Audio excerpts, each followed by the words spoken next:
Então, aqui na Mitabisa, dois líderes de uma fração, dois líderes de partido não político, que têm hopi anos de experiência em política, tam manipula a trove, tá traz informação incorreta para sobre Marisol Lopes Trump, estava de map no momento que o senhor Eddie Brisen a vinco o projeto, a fazer sostener o projeto de Aruba Music Festival, então estava saco o processo não trabalho, saco o processo não trabalho, tomar decisão não trabalho, tomar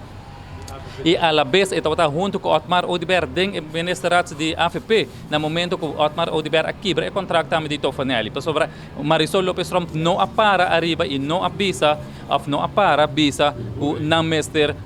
sostener o projeto aqui e lamentavelmente senhor Mike Eyman tampouco não sostener mita quer Marisol Lopes Trump aqui não você papel de pobreza não que papel de sueldo mínimo não que papel de hobby coisa pero lamentavelmente senhor Mike Eyman ex-ministro de Aruba não está nem dentro da sala de parlamento, senta nem 5 minutos, ela diz a reunião e depois senta no tema e a noite está para aqui na diante câmara e para dar um discurso que lamentavelmente não participa mais de e remarcável está assim, nós podemos que quebro grande do partido AFP, nós arriba uma divisão entre Sunan Young e Sunan mais viu de experiência do partido, caminha a Mike de Mesa, alaga tanto Gerlin Cruz,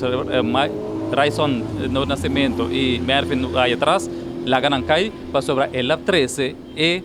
realidade dilante que tá este é um atraque em casasi e caminha seu colega na amusa que não tá tem conhecimento e não tá sa de carta nem sucedendo nós botamos uma divisão e dinâmica hopi struf divisão hopi grande do partido AFP ave dia